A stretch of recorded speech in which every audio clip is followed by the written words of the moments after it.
Hello everyone, welcome back to the channel. तो आज हम मैथ्स की एक बहुत ही इंटरेस्टिंग एप्लीकेशन देखने वाले हैं। थोड़े दिन पहले ही मैंने एक आर्टिकल देखा था जिसमें प्रोबेबिलिटी का यूज करके स्ट्रैटेजिक डेटिंग एक 37% रूल जो है, ये एक रिसर्च पेपर पर बेस्ड एक आर्टिकल है जिसके अंदर ये बता रहा है कि कैसे हम लाइफ में कोई भी अगर अपना डिसीजन है, कोई भी चीज सेलेक्ट करने का, तो अपन उसको कैसे ऑप्टिमाइज कर सकते हैं। ऑप्टिमाइज करने का मतलब कैसे उसको बेस्ट पॉसिबल वे में कर सकते हैं। और इस रूल का नाम है 37% रूल। तो ये रूल कहां पर काम आ सकता है, एक बार एप्लीकेशंस देखते हैं, रूल क्या है वो देखते हैं और फिर बड़े ही प्यारे तरीके से इसको प्रूव करेंगे। तो रूल का नाम है 37% रूल।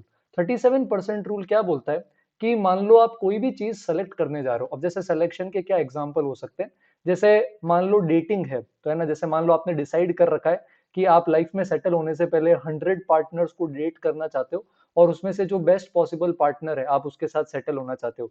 या मान लो आप किसी शॉप के अंदर जा रहे हो, वहां पर आपके पास 50 अलग अलग वैरायटी के शर्ट्स हैं, तो आप 50 शर्ट्स में से बेस्ट पॉसिबल शर्ट चूज करना चाहते हो। या मान लो आप मैनेजर हो, है ना, किसी भी कंपनी के, और आपने रेज्यूमे इनवाइट किए किसी भी एप्लीकेशन के लिए और आपके पास 1000 रेज्यूमेज आए हैं और आपको बेस्ट पॉसिबल रेज्यूमे सेलेक्ट करना है। तो ये सारी चीजें डिसीजन मेकिंग है ना, आपको बेस्ट पॉसिबल चीज इसके अंदर सेलेक्ट करनी है। तो यहाँ 37% रूल काम आता है। तो रूल जो है वो बेसिकली कुछ एक पर्टिकुलर आइडिया पर बेस्ड है कि जैसे मान लो मेरे को 50 शर्ट्स चाहिए, तो ऑब्वियसली सारे के सारे 50 शर्ट्स देखकर आप बेस्ट चुन सकते हो। पर सारे 50 शर्ट्स देखना बहुत लंबा टाइम है ना, एक बहुत बड़ा प्रोसेस है, टाइम कंज्यूमिंग है। तो या तो हम दो गलती कर सकते हैं कि या तो हम सारे ही 50 शर्ट्स ले रहे हैं, तो हम लास्ट में जाएं जाएं जाएं और सभी शर्ट देखने पड़े। या फिर हम बहुत ऐसे हो सकते हैं कि यार जाते ही बस जो पहला शर्ट पसंद आया वो भी लिया। तो दोनों में ही रिस्क है, ज्यादा चूजी हो गए तो अच्छी चीज पीछे रह सकती है लाइफ में। या अगर आपने पहली बार में ही कोई चीज आपको बहुत पसंद आ गई, आपने वही ले ली, तो मन में ऐसा डर रह सकता है यार कि क्या आगे कुछ और अच्छा मिलने का स्कोप भी पॉसिबल है। तो इसमें यही बोलते हैं कि जैसे स्ट्रेटेजिक डेटिंग है, कि जैसे मान लो आप 100 जनों को सोचा है कि आपने कि यार ये मैं 10 साल में सेटल होने वाला हूँ या होने वाली हूँ और 100 पार्टनर्स जो है मेरे को एक्सप्लोर करने। तो अगर आपने पहले या दूसरा पार्टनर ही आपको पसंद आ गया, आप सेटल हो गए, तो में भी ऐसे मन में हो सकता है कि यार क्या इससे बेटर जो है वो भी हो सकता था, क्या सोलमेट इसके बाद मिल सकता था। या अगर आप ऐसे हो कि नहीं, आप एक के बाद एक डेट करते जा रहे हो, नेक्स्ट बेस्ट की तलाश के अंदर आप पीछे वाले ऑप्शंस छोड़ रहे हो और आगे जाकर इतने चूजी होने की वजह से जो अच्छे ऑप्शंस थे वो पीछे ही छूट गए और लास्ट में फिर कॉम्प्रोमाइज करना पड़ा, वो भी गड़बड़ है। तो हम इसी प्रोसेस को ऑप्टिमाइज करना चाहते हैं। तो हम ये चाहते हैं कि हम ऐसे कितने जने देखें, क्या हम सब देखें, कुछ देखें, कितने जने देखें, उसी को ये बोलते हैं 37% रूल। तो 37% रूल जो है वो ये बोलता है कि मान लो आपके पास टोटल एन चीजें अवेलेबल है, एन लोगों को आपने डेट करना है या एन शर्ट्स शॉप में है या एन रेज्यूमेज है, तो आप सारे मत देखो, आप उसके 37%, मतलब अगर मान लो आपको एन में से एम चीजें देखनी है, तो एम बाय एन का ये जो रेशियो है ये 0.37 रखो।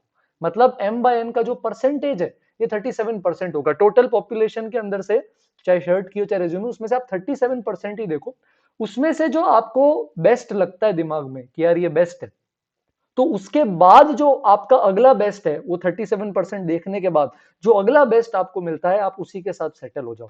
जैसे मान लो आपके पास 100 जने जिनको आप डेट करने वाले हो, 1 2 3 4 5 6 7, 37 38 39, और ये इस तरह से 100 तक चलता रहेगा, है ना। तो आप यहाँ पर क्या करो, 37 तक सबको डेट करो। अच्छा, एक और बात ध्यान रखो, जैसे फर्स्ट को डेट करा छोड़ दिया और अब सेकंड को डेट कर रहे हो, तो वापस अब आप फर्स्ट पे नहीं जा सकते चाहे वो कितना भी अच्छा हो।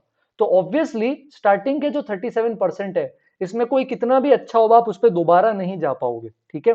तो ये चूजी होने का नुकसान भी है। तो आपने इन सारे 37 जनों को डेट किया, है ना, और फिर अब आप क्या करोगे, जो मान लो आपको सबसे ज्यादा पसंद आया इसके अंदर, जैसे फर्स्ट के बाद सेकंड पे गए, फिर थर्ड पे गए, तो ऐसे सिक्स्थ जो है ये आपको बेस्ट लगा कि यार इसके अंदर वो सारे एट्रीब्यूट्स हैं, सारी क्वालिटीज है जो लाइफ पार्टनर में चाहिए। तो ये चीज, अब इसकी इमेज, अब इसकी क्वालिटीज आपके दिमाग में, तो एल्गोरिदम ये बोलता है कि अब 37 के बाद 38 पे जाओ, 39 पे जाओ, 40th पे जाओ, इस डायरेक्शन में चलते रहो। जो भी आपको नेक्स्ट बेस्ट जना मिल जाए, नेक्स्ट बेस्ट का मतलब सिक्स्थ से जस्ट ज्यादा बेटर जना जो सबसे पहले मिल जाता है।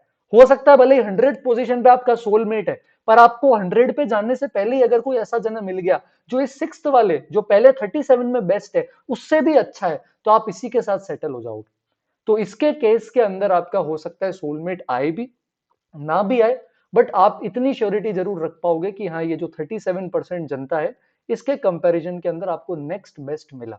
तो अपन यहाँ पर ये देखने वाले हैं कि ये 37% रूल क्यों वर्क करता है, क्यों यही तरीका, क्यों 36% नहीं ले रहे, क्यों 38% ले रहे। ठीक है, तो मैं एक और एग्जांपल से इसको जस्टिफाई करता हूं कि मान लो आपके पास 1000 रेज्यूमे है और आपको बेस्ट पॉसिबल रेज्यूमे यहाँ पर सेलेक्ट करना है, तो आप क्या करोगे कि जैसे आपके पास इतने सारे रेज्यूमे है, तो आप क्या कर सकते हो, सारे मत देखो, 37% जो है इसका 37% निकाल लो, 37 रफली 370 आ जाएगा। तो पहले 370 रेज्यूमे में से जो बेस्ट पॉसिबल रेज्यूमे, मान लो 100 फर्स्ट, तो ये अपने पास दिमाग में रख लो, क्योंकि वापस नहीं जा सकते हो, एल्गोरिदम सोचता है जो आपने देख लिया अब वापस नहीं जाओगे, वो तो गया। अब ये 100 फर्स्ट से जो अगला बेस्ट रेज्यूमे मिलता है, जैसे चेक करो क्या 371 101 से बेटर है तो 371 को लेकर जॉब सर्च बंद कर दो, हायर कर लो 371 को। नहीं मिला तो 372 देखो, ये भी नहीं है तो देखते जाओ देखते जाओ, 380 मिल गया तो इसको ले लो, 580 तक देखते देखते पहुंच गए, वहां पे मिला, जो भी पहला मिलेगा इससे बेटर वो ले लो। कुछ नहीं मिला तो 1000 तक जाना पड़ेगा आपको, 1000 पर हो सकता है वो बेस्ट, अगली बेस्ट चीज 1000 पे हो तो फिर 1000 तक देखना पड़ेगा। और ऐसा भी हो सकता है कि कोई मिला ही नहीं, आगे सारा ही कचरा इसके बाद, तो फिर वो अपना नुकसान भी है। But again game of probabilities है ना। या जैसे मान लो आपको घर से कोई फ्रूट्स खरीदने के लिए भेजा है ना, आपको बोला ऑरेंज खरीद के लाओ, है ना, तो मान लो आप जहां पर भी जिस भी कार्ट से, ठेले से आप संतरे लेने गए, वहां 50 ऑरेंज है, तो सारे 50 नहीं देखने, 50 का 37% निकालो। ठीक है, तो ये रफली 18.5 आता है, तो आप 19 ऑरेंजेस देख लो, है ना। ये एल्गोरिदम मानता है कि अभी 19 में को आप चूज नहीं कर सकते, बस आपने इसमें ये देख लिया कि ये 14th वाला बेस्ट संतरा है, तो इससे अगला बेस्ट संतरा जो भी मिलता है 20 पे, 21 पे, 22 पे, जहां भी मिला ये संतरा लेके घर चले जाओ। तो ये प्रॉपर एल्गोरिदम है, ये इसकी प्रॉपर अप्रोच है ना। और इन सारी एप्लीकेशन में शॉपिंग करनी है, हायरिंग करनी है, डेटिंग करनी है, लाइफ में सोलमेट ढूंढ रहे हैं, है ना, कोई भी सब्जियां खरीदने के, सब जगह जहां भी सिलेक्शन होगा ये एल्गोरिदम अप्लाई करता है। और बड़ा ही प्यारा आर्टिकल है यार, मैं इसका लिंक भी शेयर कर दूंगा। तो इन्होंने प्रोबेबिलिटी से इसको डिराइव भी किया, तो मैं एक बार आपको डेरिवेशन इसका समझाता हूँ, बिल्कुल सिंपल मैथ से, कुछ भी नहीं है। तो जैसे मान लो आप एन जनों को डेट कर रहे हो, कि सोच रहे हो कि यार मैं 50 जने, 10 जने, जो भी आपकी हैबिट है, बहुत आउट गोइंग हो तो ज्यादा जनों से मिलते हो, नहीं तो कम जनों से मिलते हो, तो आपने डिसाइड कर रखा है कि यार यहाँ पर हम क्या करने वाले हैं, एन जनों को डेट करेंगे। तो अब मैं आपको ये प्रूव करने वाला हूं कि ये जो हमने बोला कि आपको एन नहीं देखने, इनमें से एम ही देखने, तो मैं ये प्रूव कर दूंगा कि एम अपॉन एन 0.37 ये ऑप्टिमल सोल्यूशन है, बेस्ट पॉसिबल सोल्यूशन है इस अप्रोच के अंदर। तो इसके अंदर अपन क्या करते हैं, आपका जो सोलमेट है, मान लो आपका सोलमेट एक्स है, और हम आइडियल वर्ल्ड में देखो ये चाहते हैं कि हम उन्हीं के साथ लैंड करें जो बेस्ट है, पर ये एल्गोरिदम बेस्ट की तो गारंटी नहीं देगा, बेस्ट आने की प्रोबेबिलिटी 37% ही होगी इसके अंदर। बट ये जो एल्गोरिदम अप्लाई कर रहे हैं इसमें हम बहुत कम सेलेक्टिव और बहुत चूजी नहीं है, तो बेस्ट नहीं तो सेकंड बेस्ट, थर्ड बेस्ट भी चलेगा। जैसे जॉब के लिए हायरिंग करते हैं तो हर बार बेस्ट पॉसिबल जना हायर हो कोई जरूरी नहीं है, third best, fourth best, second best ये भी चलता है ना। कुछ गलत को तो हायर नहीं कर रहे ना कम से कम, तो इसलिए ये वर्क करता है। अब देखो प्रोबेबिलिटी का फंडा बिल्कुल सिंपल है। टोटल एन जने हैं, आपका सोलमेट 1 से एन तक किसी भी पोजीशन में हो सकता है।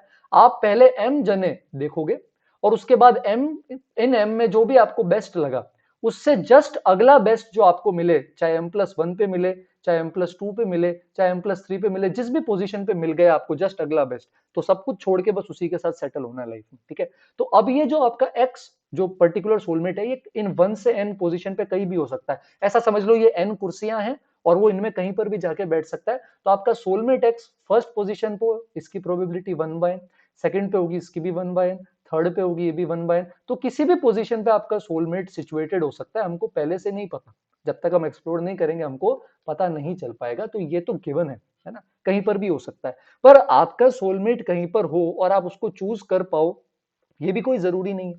तो जैसे मान लो अपन अब ये प्रोबेबिलिटी निकालते हैं पी एम कॉमा एक्स, कि हम एम जने अगर एम कॉमा एन, कि हम अगर एम जने देख रहे हैं एन में से, तो क्या प्रोबेबिलिटी है कि एम के बाद जब हम अगला बेस्ट लेते हैं तो हमारा सोलमेट को हम सेलेक्ट कर पा रहे हैं। यही 0.37 ऑप्टिमल है, ये मैं भी प्रूव कर रहा हूं। तो देखो अगर आपका सोलमेट 1 से m के बीच में हुआ तो डेफिनेटली आप उसको खो दोगे। क्यों? क्योंकि आप तो क्या कर रहे हो, एक के बाद एक डेट करते जा रहे हो m तक, तो ऑब्वियसली अपन ने ये अजम्पशन लिया कि जिसको पहले डेट कर लिया अब उसको आप दोबारा नहीं कर सकते। तो मान लो आपका सोलमेट इस फोर्थ पोजीशन पे हुआ, तो आप 1 से m में आपको ये बेस्ट लगा होगा, पर आप तो अब M+1 को डेट कर रहे हो तो गया। तो अब आपको M+1, M+2, M+3 में कहीं भी उस फोर्थ वाला जो अगर सोलमेट यहाँ पर था तो आपको इससे बेटर मिल ही नहीं पाएगा जो आपका बेस्ट ऑप्शन है, तो ये आपका पीछे ही रह गया। तो इसमें से अगर आपका ये जो बेस्ट पॉसिबल मैच है ये अगर 1 से m में है और क्योंकि हम m+1 m+2 इनमें से ही सेलेक्ट करेंगे, तो अगर यहाँ पर कहीं पर भी हुआ तो इसका बेस्ट पॉसिबल जो सिलेक्शन है जो हमें चाहिए वो मिल ही नहीं पाएगा, और इस पे अगर सोलमेट हुआ तो इसके सेलेक्ट होने की प्रोबेबिलिटी 0 है। ठीक है।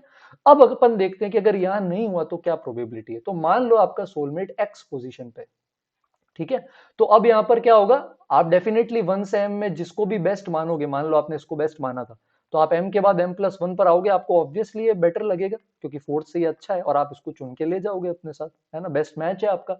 तो आप अपने सोलमेट के साथ हो गए। तो इसके सिलेक्शन की क्या प्रोबेबिलिटी है, 1/n, तो ये कि ये यहाँ पर लोकेटेड हो, और फिर आप जैसे ही यहाँ पहुंचोगे तो आप ऑब्वियसली इसको ले लोगे, तो 1/n × 1, है ना। अच्छा, अगर मान लो आपका सोलमेट इधर नहीं है और m+2 पोजीशन पे, अब देखो, अब आप m+2 पोजीशन पे अगर आपका सोलमेट है तो आप सिर्फ और सिर्फ इसको तब ले जाओगे, सिर्फ और सिर्फ आप इसको तब सेलेक्ट कर पाओगे जब m+1th पोजीशन पर आपका नेक्स्ट बेस्ट नहीं हो। अगर मान लो फोर्थ आपका 1 से m के अंदर बेस्ट था और उससे अगला बेटर इंसान आपको m+1 पर ही मिल गया, तो आप तो उसके साथ ही चले जाओगे, भले ही m+2 पे ज्यादा अच्छा है, आपका बेस्ट मेट है, लेकिन आप वहां तक पहुंच ही नहीं पाओगे। क्या बात समझ में आ रही है। तो इसके केस में अपन को ये मेक श्योर करना पड़ेगा कि ठीक है, ये x 1/n पर है, ये तो अच्छी बात है, लेकिन ये जो 1 से m+1 जने अपन यहां तक देखकर आए हैं, तो ये m+1th पोजीशन पर जो है ना, 1 से m+1 के अंदर जो सबसे अच्छा इंसान हो वो m+1 पोजीशन पे नहीं होना चाहिए। अगर 1 से m+1 के अंदर जो सबसे अच्छा इंसान है वो m+1 पर होगा, तो आप उसको 1 से m तक कंपेयर करोगे और आप देखोगे कि m+1 बेटर है, आप उसके साथ ही घर चले जाओगे। तो इनमें से जो 1 से m+1 में सबसे अच्छा इंसान है वो 1 से m के अंदर होना चाहिए। 1 से m+1 के अंदर जितने भी इंसान है, इसमें से सबसे अच्छा इंसान 1 से m में से कोई एक होना चाहिए, इसकी ये प्रोबेबिलिटी है। तो ऑब्वियसली आप m+1 वाले को उसके साथ कंपेयर करोगे, सेटिस्फाइड नहीं होगे, और जैसे ही आप m+2 पे जाओगे आपको बेस्ट इंसान मिल जाएगा और आप उसके साथ चले जाओगे। अब इसी तरह अगर m+3 पर आपका बेस्ट पॉसिबल इंसान है, सोलमेट m+3 पर है, तो 1 से m तक को तो आप पीछे छोड़ दोगे, तो m+1 और m+2 इन पर जो है आपका नेक्स्ट बेस्ट नहीं होना चाहिए।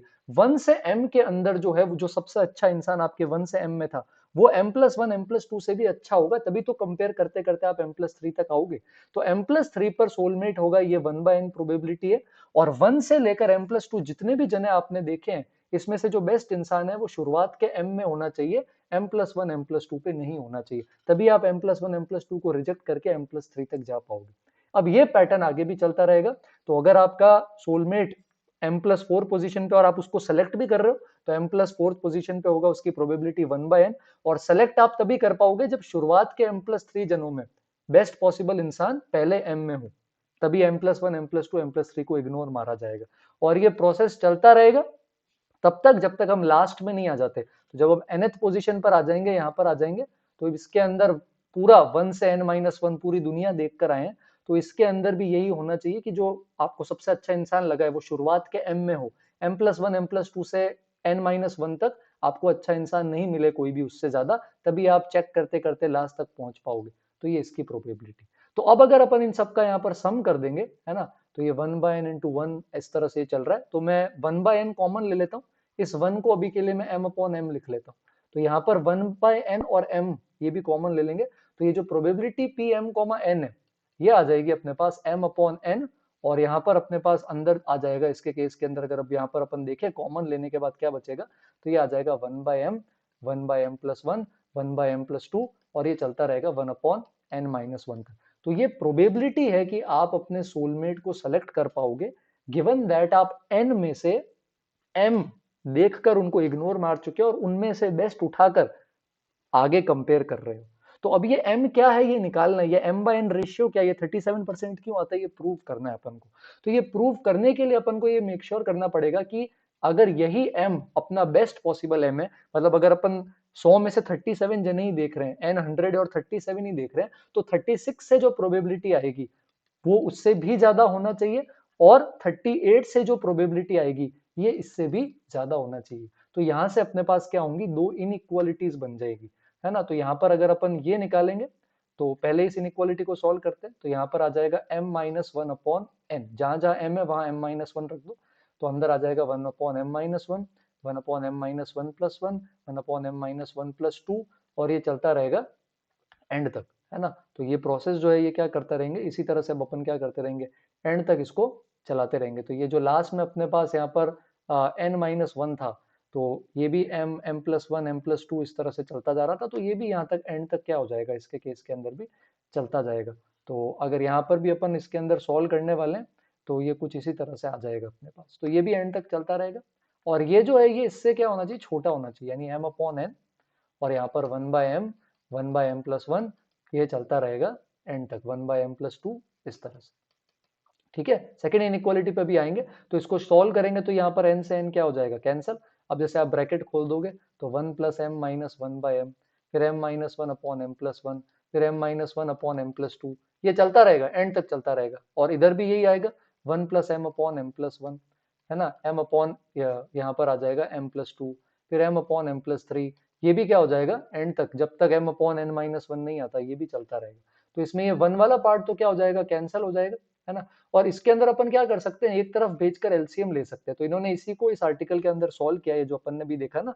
तो पहले इन्होंने क्या किया, यहाँ पे पी एम कोमा एन, जो आप यहाँ देख सकते हो, ये पूरा एक्सप्रेशन इन्होंने डिराइव किया। अगर आप यहाँ पे देखोगे, मैं अगर हाईलाइट कर दूं इसको, आप देख पाओ आराम से, तो ये वाला पोर्शन इसकी बात कर रहे हैं। तो इन्होंने डिराइव किया, फिर इन्होंने यही बोला कि m-1 से m, n बड़ा होना चाहिए। तो अपन फिर इस इनइक्वालिटी को जब सॉल्व कर लेते हैं, एक तरफ भेज के एलसीएम लेके सॉल्व कर लेंगे, तो इस तरह से सिंप्लीफाई हो जाएगा।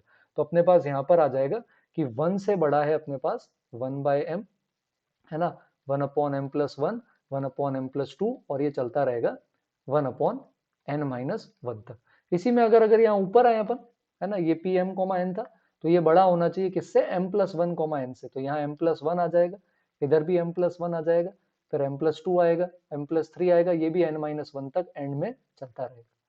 ठीक है, यहाँ n कट जाएगा, फिर इसी तरह इस इनइक्वालिटी को भी सॉल्व कर लेंगे। तो एलसीएम लेंगे तो यहाँ पर अपने पास सेकंड रिलेशन, जैसे एक रिलेशन ये बना है, दूसरा रिलेशन भी यहाँ पे लिखा हुआ है कि 1 बड़ा हो जाएगा 1/m+1 वाली सीरीज से। तो यहाँ पर कुछ ऐसा आ जाएगा m+1, m+2, m+3, और एंड में चलता रहेगा n-1 तक। इन दोनों इनइक्वालिटी को कंबाइन कर लें तो एक बहुत ही प्यारा सा कैलकुलस लग जाएगा, वो अपन अभी देखते हैं। तो 1/m+1 m+2 से 1/n-1 की ये सीरीज है, इससे 1 बड़ा है, और इससे 1/m+1 से लेकर के 1/n-1 ये बड़ा है। तो अब इसके केस के अंदर अपन क्या कर सकते हैं, क्योंकि बेस्ट पॉसिबल जो आंसर हमें चाहिए होता है वो तब होता है जब अपना जो सैंपल स्पेस है, मतलब जितने जनों को आप देख रहे हो, ये चीज बहुत ज्यादा है, जैसे शर्ट्स जो है वो 50-100 नहीं, इनफाइनाइट है, तो ये रूल बेस्ट काम करेगा। तो जनरली हम क्या करते हैं ऐसे सिचुएशन के अंदर कि n की वैल्यू जो है वो बहुत लार्ज ले लेते हैं। तो m जो है वो भी m/n का कुछ फाइनाइट रेशियो है, तो m भी जो है वो बहुत लार्ज आ जाएगा इस तरह से, है ना। प्रूव करने के पर्पज से अपन ये देख रहे हैं। तो एक सीरीज होती है कैलकुलस में 1/1, 1/2, 1/3 से लेकर के 1/n, इसका अप्रोक्सीमेशन होता है log n, बेस ई होता है इसका। ठीक है, तो यहां पर भी अपन क्या कर सकते हैं, जैसे ये सीरीज है तो अपन इसको ब्रेक करके लिख सकते हैं कि 1 से लेकर के 1/n-1 तक का सम है, और इसमें से सब्ट्रैक्ट कर रहे हैं 1 से लेकर के 1/m-1। तो ये सीरीज जो है, दोनों की दोनों सीरीज जो यहाँ पर है, ये बन जाएगी log ऑफ n-1, और ये सब्ट्रैक्शन में आ जाएगा माइनस log ऑफ m-1, अगर n और m बहुत बड़े हैं तो। ठीक है, तो वैसे छोटे सैंपल स्पेस में भी थोड़ा सा वेरी करेगा, बहुत ज्यादा नहीं। तो यहाँ पर आ जाएगा सॉल्व करने पे log n-1, log में सब्ट्रैक्ट करते हैं तो डिवीजन आ जाता है। और लेफ्ट साइड में भी अगर अपन ऐसे ही करेंगे, तो क्योंकि ये m+1 से शुरू हो रहा है, तो यहाँ पर आ जाएगा log n-1, और अपॉन के अंदर में आ जाएगा, मतलब लॉग के अंदर ही अपॉन में m आ जाएगा। तो अपने पास यहाँ से ये इनइक्वालिटी आ गई कि अगर अपना n या m बहुत बड़ा है तो log n-1 अपॉन m से 1 बड़ा होगा, और उससे बड़ा हो जाएगा log n-1 m-1। तो क्योंकि n और m बहुत बड़े हैं तो ये दोनों ऑलमोस्ट इक्वल हो जाएंगे 1 के, और अपन इसको अप्रोक्सीमेटली ये लिख सकते हैं log of n upon m। अब अपन log हटाएंगे तो e की पावर 1 ये आ जाएगा n अपॉन m। e जो है वो एक इरेशनल नंबर होता है 2.7 के अप्रोक्सीमेटली। तो हम m अपॉन n ये रेशियो निकाल रहे थे, ये 1/e आ जाएगा। तो 1 अपॉन 2.7 जब रफली सॉल्व करोगे तो ये 0.37 आता है। इसीलिए अपन बोल रहे हैं कि जब आपके पास n चीजें अवेलेबल है और आपको उनमें से m चीजें लेनी है, तो आप सिर्फ n का 37% देखो, उसमें से जो बेस्ट आता है उससे जस्ट अगला जो नेक्स्ट बेस्ट है वही चूज कर लो, वही आपके लिए ऑप्टिमल सोल्यूशन है। ना फटाफट सेलेक्ट करना है, ना हम बहुत ज्यादा चूजी हो रहे हैं, इस तरह से। कोई भी चीज जहां आपको लगता है कि सिलेक्शन है, कहीं भी चीज अगर आपको कुछ चीजें पिक करनी है और आपके पास वैरायटी है, तो ये बेस्ट है। चाहे वो स्ट्रेटेजिक डेटिंग हो, चाहे जॉब में हायरिंग करनी है, चाहे शॉप में जाके कुछ परचेज करना है, हर जगह ये रूल वैलिड है कि मान लो आपके पास मान लो 200 आइटम्स है और आपको उसमें से बेस्ट चीज परचेज करनी है, तो इसका 37% निकाल लो, इसका 37% आएगा 74। इसमें जो आपको सबसे ज्यादा पसंद आया है उसको अपने दिमाग में बिठा लो, और इसके आगे आप 75, 76, 77, 78 इस सीक्वेंस में अगले आइटम्स देखना शुरू कर दो। जो भी आपको इन फर्स्ट 74 में बेस्ट है, उससे ज्यादा बेटर जो आपको लग जाए इस सीक्वेंस के अंदर, बस उसी को चूज करके उसके साथ घर जा सकते हो। ठीक है, तो ये पूरा प्योरली प्रोबेबिलिटी पर बेस्ड है। बहुत प्यारा आर्टिकल है, उन्होंने एक्सपेरिमेंट्स रन करके भी प्रूव किया है। तो मैथमेटिक्स की यार बहुत इंटरेस्टिंग एप्लीकेशंस है, और पढ़ाई के साथ साथ ये चीजों का भी, मैथ्स का अपना अलग फन है। तो और ऐसी चीजें देखते रहेंगे, और मैं आर्टिकल का लिंक डिस्क्रिप्शन में लिख दूंगा। वीडियो अगर थोड़ा भी अच्छा लगा हो तो लाइक कमेंट करके चैनल सब्सक्राइब कर लेना, अपने फ्रेंड्स के साथ शेयर कर लेना। जल्दी मिलते हैं एक और इनोवेटिव इंफॉर्मेटिव वीडियो के साथ, तब तक के लिए thank you and enjoy maths.